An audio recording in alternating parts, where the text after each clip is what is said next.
The following is an encore presentation of stories from the Dooralong Transformation Centre. You know, they don't inspire me with confidence. Everyone keeps saying the snakes are more frightened of me than I am of them, but it's not true. No one's been bitten, so it's all good. Okay, I'll remember that next time. How long have you been at Dooralong, Nick? Since May, 6th of May. Yeah, so we're in to sort of October, so you've been there about 5 months? Yes. Yeah. How are things going for you? I'm really enjoying it. Yeah, enjoying it? Definitely. Did you ever think you would say you're enjoying rehab? I never really knew what rehab was going to be, and I never wanted to go to a rehab. But when I walked through the gates or got off the bus through the gates at Dooralong, this is the place for me, without a doubt. So this is your first rehab? You've not been to any others? Yes, it's my first. You chose well. I was pointed in the right direction. Somebody chose well for you? I'd say so, yes. Yeah. Okay, Nick, you were telling me off air that your issue is with both drugs and alcohol. That's right, isn't it? It's always been alcohol. It was drugs for a period in my teens and my 20s, but I do say that I gave up regular drug use when I was 27. Yeah, so it's the alcohol that's the real lasting problem for you? Oh, undoubtedly, yeah. I've got a big issue with alcohol. Did you start drinking at the age that most of us, I suppose, experiment, in sort of mid-teens? 14, yes. I remember at a cousin's wedding was my first drink. Yeah. And I mean, that's normal, isn't it? You know, you're mid-teens, you're a lad, you know, even your mum and dad would say, come and have a sip of beer or a little glass of wine sort of thing. Well, yeah, no, I do remember the KB as a little boy and Dad giving me a sip out of the can of the KB. Yeah. And, but yeah, I would have been probably 5 or 6, but when it came to having a drink where I felt intoxicated, was at that wedding, yeah, definitely. Yeah. But most guys, I suspect, you know, they first taste it, it's horrible, but they go on to develop it as social drinkers. But something obviously was different for you because you became an addict. It was more social drinking in those years, teens and 20s, definitely. Even the 30s, it was social drinking, and the past 4 years, it became heavy drinking. So you were holding down a job? Yeah, no, I've had a few different jobs, some very good jobs at times. I've worked in IT with the lady that you have here, Azure. Yes, who's one of our beautiful volunteers here. That Azure knows Nick, so a bit of a reunion's taking place here. Oh, that's great. It's good to see you again, Azure. And I've had some good jobs. The last 12 years, I've had my own business, lawn mowing and gardening. Okay. And I've worked on Sydney Harbour for a few years on boats, so I've held down jobs. Not the typical sort of image we have of somebody who's addicted to alcohol. You sound like quite an entrepreneurial, successful business person. Yeah, until the past 4 years, it's sort of been dwindling, and that is contributed to by alcohol and my elderly clientele. Some have passed away, some have sold up and moved elsewhere, and I never really had the motivation to try and rebuild the business and whatnot. I just kept my old client list that I've had for 12 years. Yeah, that dwindling client list. That's it. Yeah. The people around you, the people close to you, over the last 4 years, when you said it's been a bit of an issue for you, have they taken you to one side and said, Nick, we think you've got a problem? Oh, they have, yes. I was struggling to live and pay rent in Castle Hill, and I was sort of open to the idea of going into a rehab, but never really wanted to. I also thought of how was I going to pay? Well, I was going to pay my rent. I always thought it was going to be an expensive task getting into rehab. But then I later found out when I moved up here, I moved in with Dad. I put the white flag up and said, look, I need help. And I went and saw a psychologist who suggested Dooralong to me, and I was on Centrelink payments and still am, and that basically covers that, which is great. What was life like as during the last 4 years before you came to Dooralong, obviously? Paint us a picture of what a typical week would look like for Nick, who was addicted to alcohol but perhaps in denial to some extent. Well, what happened was I was, prior to that, living with my dad in Castle Hill. He'd retired and moved up to Gorican on the Central Coast. And I knew that he wanted to have his own space. It was retirement age, and I'd moved in with a mate from the local pub that I used to drink at after work and weekends and whatever. And all those days were as normal as what I would say a normal social drinker would be, is have a few beers after work with some mates. Yeah.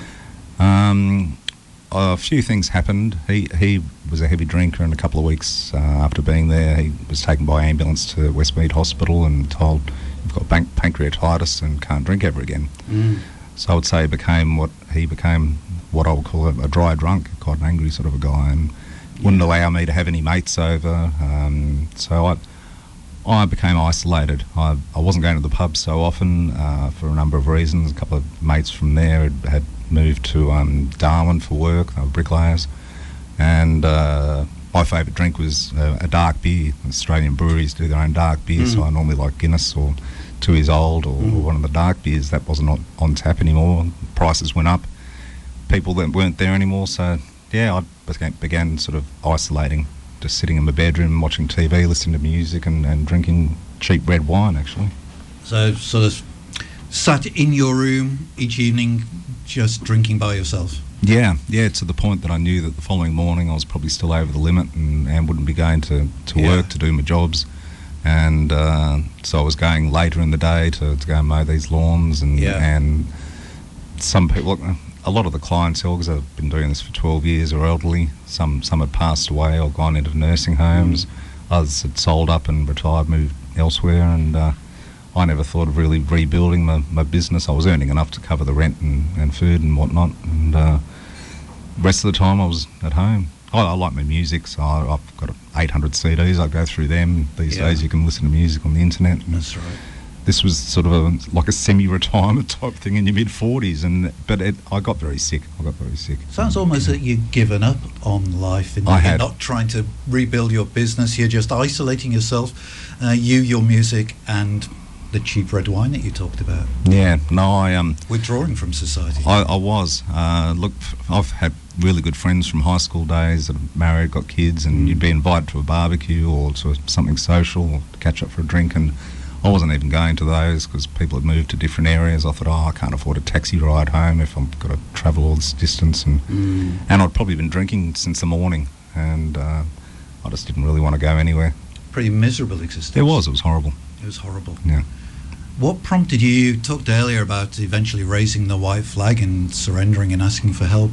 Was there something that prompted that? Did life take a really bad turn for you, or was it just a realisation that you couldn't just carry on like this? Well, I just didn't have a clear head. I didn't know where I could go and what direction to continue with my life. Yeah. I knew I couldn't continue living there where I was. I was very unhappy and had gone on for too long.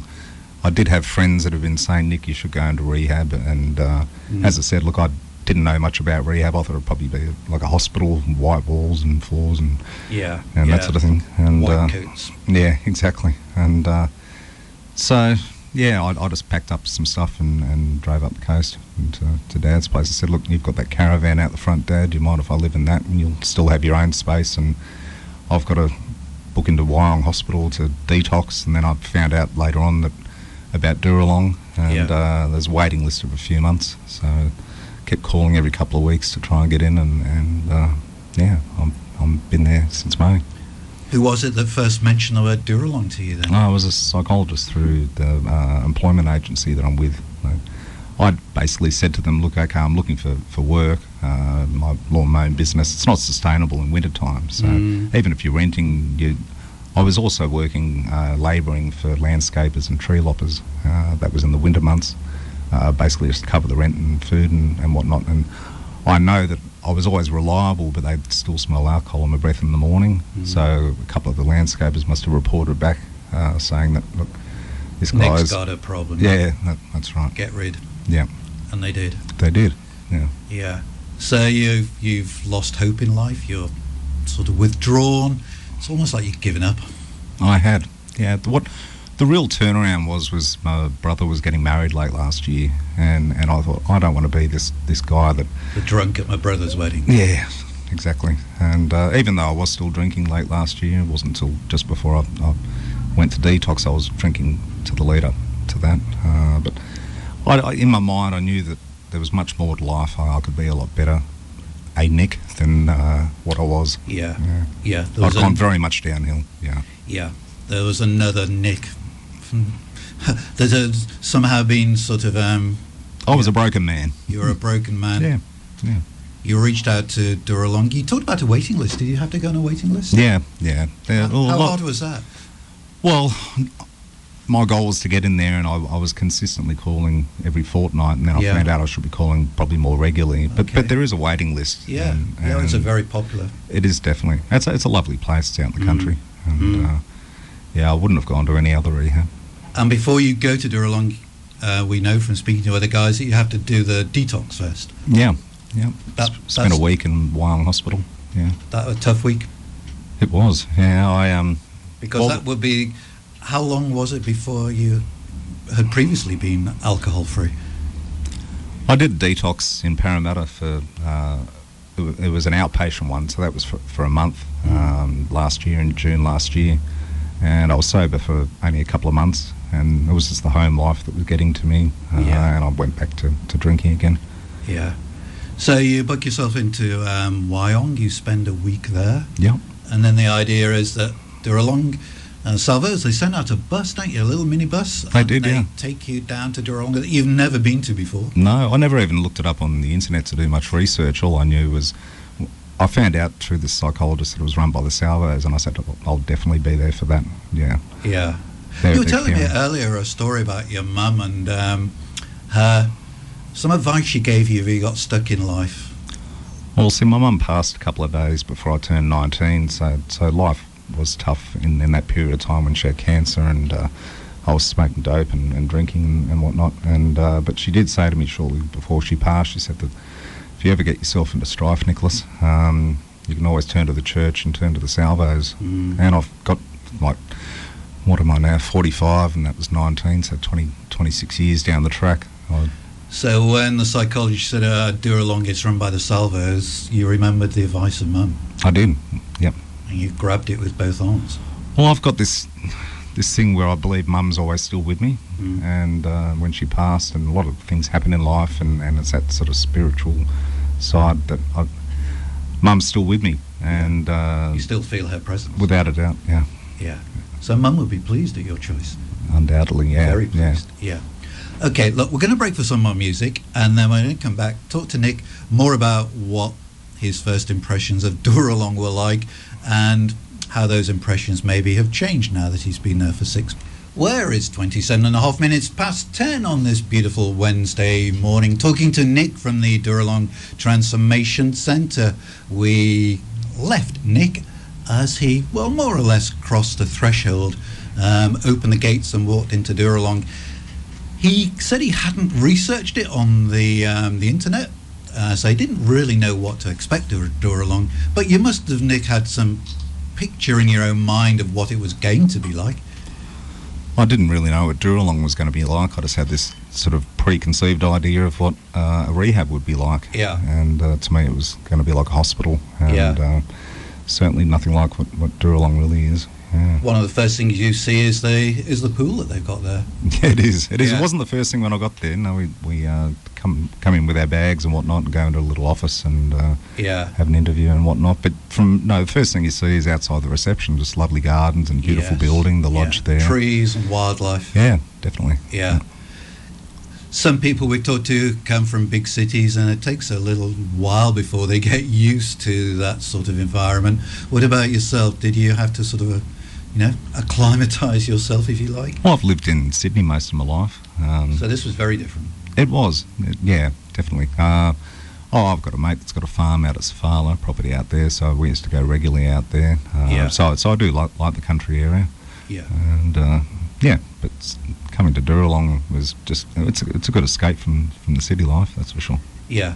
And I was asking Nick how he felt about Dooralong whilst that last track of music was playing, and Nick said, and I'll get him to explain this, it just felt right that he was there. It just, in words, difficult to articulate really, but it just felt safe and it felt right. That's what you were saying. Yeah, exactly. No, well, I got there and I just looked at the beautiful greenery and wide open spaces. It's on acreage. It's on about 350 acres in total. And as you mentioned before, there's a pool there which we'll be using now as the weather gets warmer. Yes. Yeah. Tennis court and look, I had no idea. It used to be a resort. Yes, that's right. So you just felt it was meant to be. Definitely. Look up. As I said to you, I mentioned before, if anything goes wrong, you can turn to the salvos, turn to the church and whatnot. And that's what Mum had said to me. And I felt Mum was with me that day that I walked in, and I had a tear in my eye, and I thought, I'm being looked after here. So unlike some of the people that we've interviewed on Wednesday morning who during that first week packed their bags ready to walk out of the gates, although persuaded not to, that doesn't sound as if that was your experience. No way in the world. I was in the right place. And you weren't leaving? No, I love it. Yeah. How long have you been there now?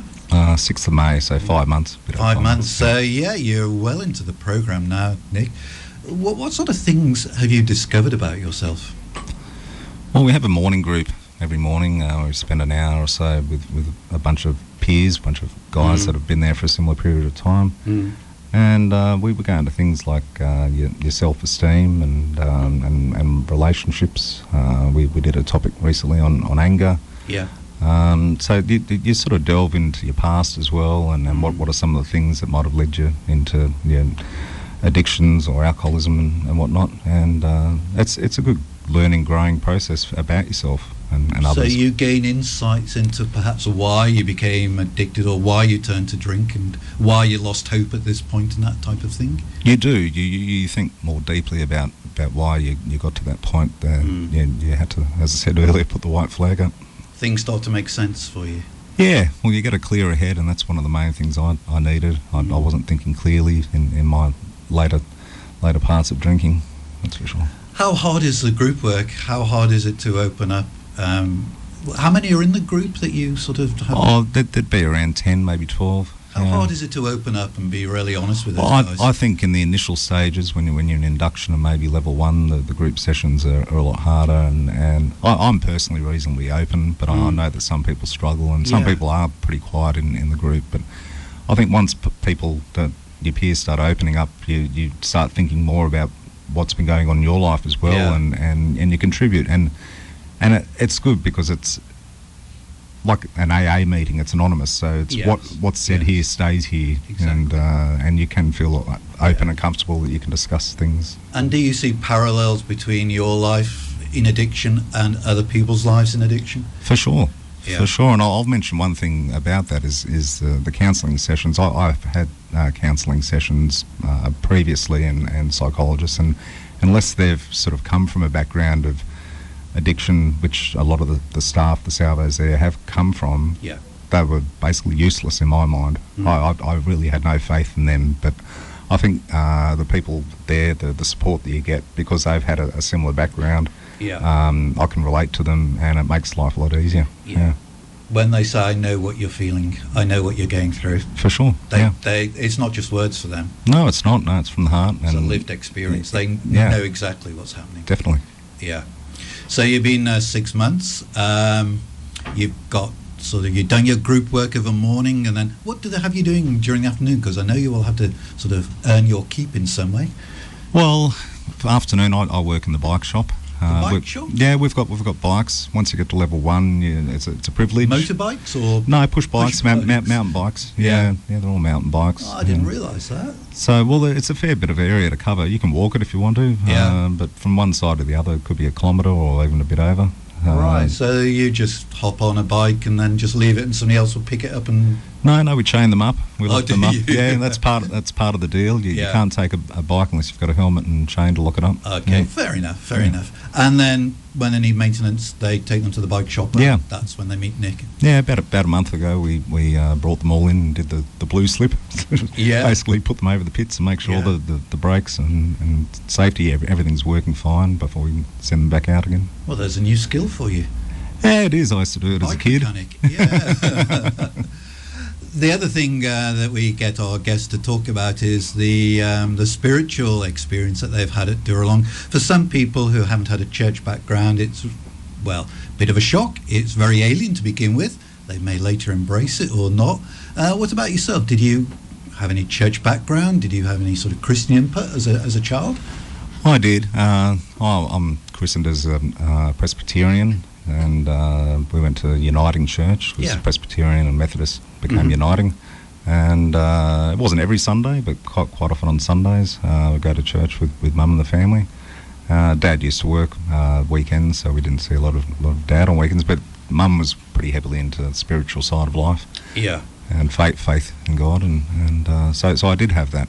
I did stray from it after she passed, unfortunately, because I just thought to myself, why would God take my mother away from me? And so I sort of went off the rails a little bit. That's understandable. Yeah. Some anger there, I would imagine. Oh, I wouldn't say anger, just sort of, Just why? Why, God? Yeah, exactly. Why? They were the feelings. Yeah. I think that's probably the most asked question of God, really, isn't it? Yeah. Why, God? Why? Yeah. So, your first chapel night wasn't a total sort of alien experience for you then? No, it wasn't. It was pretty cool. It sort of felt a little bit weird because I've never been in like a church environment where there's a lot of music being playing, singing, and it's based. Chapel night's a celebration of people moving through program and their achievements. Yeah. Yes. Do you go to one of the local Salvos churches? I do. I go to Tuggerah Lakes, which is Camwell, Gorican area. Tell us a little bit about that church. It's nice. It's more of a traditional type church. They've got the older congregation. It's sort of like a brass band type thing. Okay. So that's cool. I like that. Yeah. It's very family oriented. The kids come along and they ask the kids questions, and then they go off to their little club for another period of time while the sermon continues. But I like it there. You have a cup of tea and coffee or whatever and some biscuits. Nice people. They are. They're lovely. Congregation. It is. It's a good congregation. Yeah. I've been to a few of the churches, but that's my sort of home church. Yeah. It's close to where I'll be living. Because there are about 3 or 4 churches that you can go to, and they probably all have different styles of worship, and it's right that you should try each before you choose one. You are given that opportunity, particularly through induction, to find the one you might like. Tuggerah Lake sounds... That's my one. And close to where I'll be living when I leave. Yeah. And how would you describe that relationship, that spiritual relationship at the moment? A work in progress, or some sort of acceptance from you? Oh, it's still a work in progress. Yeah, probably always is. There's definitely acceptance, but from being a bit lost. And look, I've had girlfriends over the years where we would go to church on a Sunday, but because of that feeling that I had when I'd lost Mum, I wasn't 100%. Buddy with God. Yeah. You had some issues with him. I did, yeah. Yeah. And those are things you're able to talk through with... Because I know that at Dooralong they also have spiritual directors, don't they? People like Chris and people like that. So you can talk about these issues. That's right, yeah. Yeah, which is good. Yeah, there's recovery enhancement groups. So when you say what do you do for the rest of your day, we do community duties, which is that work. So there's property maintenance and cleaning and working in the kitchen, depending on what areas you want to work in. But the recovery enhancement groups are really good. So that you can go spiritual side. There's one that will be coming up in January. It's currently on at the moment, but I want to do that. That's mindfulness, and that's some meditation and whatnot. I want to learn more about that and get involved with that. Yeah. We've spoken to guys who've done that mindfulness course, and I'm keen on doing that. Yeah, they got a lot from it. Yeah. It sort of calm the chattering mind, which is useful. Well, I know for myself, I overthink things and my mind races at times. Yeah. It sounds from somebody who was this picture that you painted of somebody who would just spend nearly every night of the week in his own room, on his own, with his headphones on, listening to his 70s and 80s rocks, but probably just drinking himself to oblivion every night, and a business which wasn't going anywhere and it was really dwindling. You describe yourself as broken and without any hope whatsoever. It sounds maybe for a long time you've got some hope back in your life. Yeah, I'm feeling far happier, far better at myself, definitely. Yeah. And I'm happier for family and friends as well to see the old Nick coming back. Yeah. And they must be happy for you as well. Definitely. At least I see Dad every second weekend, and he's often said lately that I'm proud of you, that you're finally doing something about your issues. And somebody behind you is nodding their head there when I said friends are happy to see you. Oh, and Azure. Thanks, Azure. Very proud. Yeah, very proud of him, who's been at Dooralong now for 6 months. So his thoughts are maybe turning to, well, what direction God will lead him in the future. You talked, Nick, about having a business in the past. What was it? It was a lawn mowing, gardening business. Yeah. Is that something that you think you might return to? No, I'm moving away from it. I don't know, I'm 45 now, and as we were just mentioning during the break, Sydney, the hot weather in Australia, I find it very tough over 35 degrees, and if I was doing half a dozen lawns a day, you can earn good money, but it really wrecks you, and you feel like getting back and having a beer at the end of the day. Yeah. So, and I'm moving away from that, so I've been able to do a course in digital media whilst I've been there through Tuggerah Lakes Community College, which is like what I used to work in IT in the late 90s, early 2000s, so it's sort of been like a refresher, and that's been good doing that. But in my own time, at night time, I do digital marketing, and when I leave Dooralong, I'll be working with local businesses and getting them and sort of digital presence, getting leads for businesses, and having, say, a fan page, business page on Facebook, and doing advertising for them. That sounds more of a growth area. That sounds more of a new industry than sort of mowing lawns. It is, and you can do it from anywhere where you've got computer access. Yeah, and it's a growing sector as well, because everybody these days, every business really needs, and every church really needs a digital presence. Yeah, for sure. Yeah. You've been studying, is that through TAFE that you do these courses? It's called Tuggerah Lakes Kincumber Community College. Yeah. So it's local, and you get certification. So and you were telling me you've already got your Cert 3? Yeah, I completed it 2 weeks ago. It was 18 weeks, nine subjects, and so that's covered that. But I enjoy it. There's 15 subjects that they had on the list there, so we've covered 9. There's another 6 that I can do, so I'm just going back and doing those others. It's my Thursdays. And that hopefully is the future for you. It is, yeah. Well, it's always good educating yourself. I'm a firm believer in that.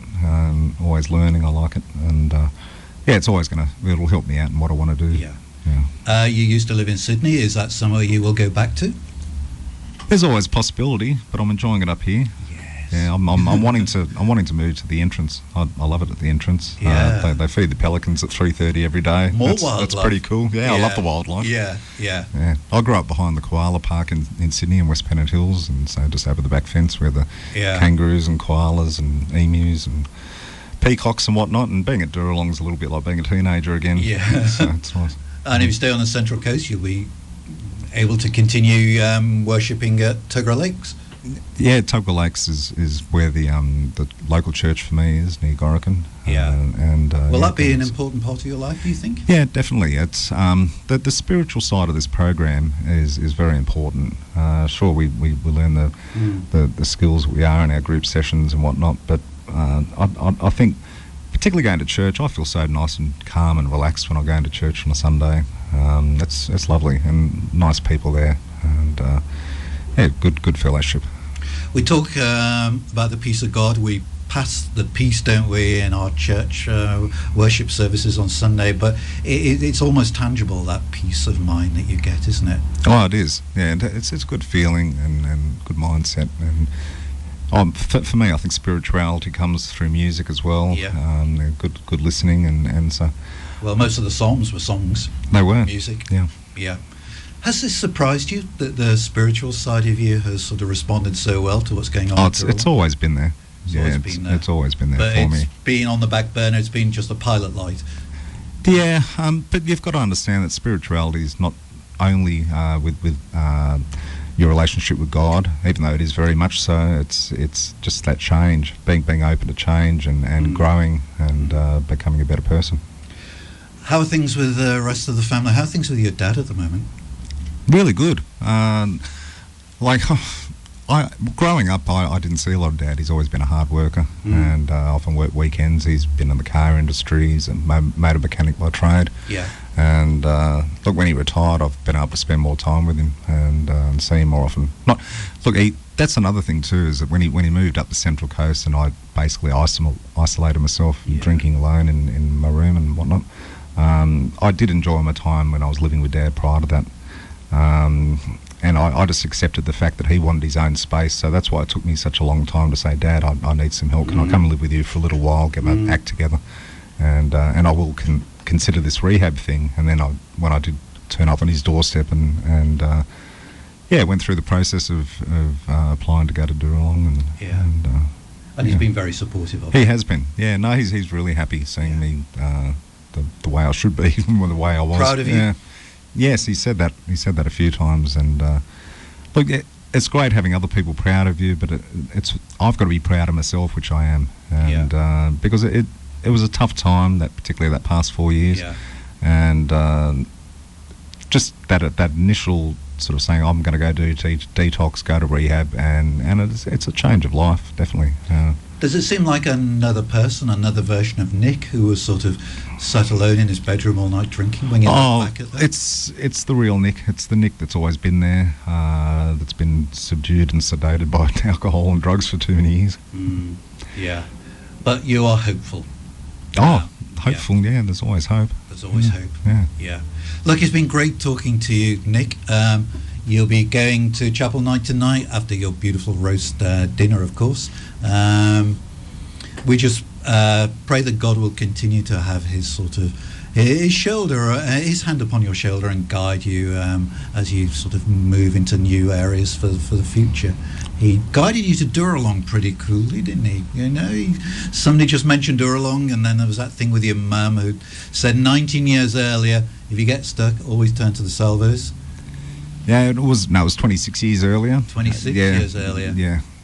So when they said Dooralong was run by the salvos, it was just meant to be. It was, yeah. And there's another meant to be in life after Dooralong, I'm sure.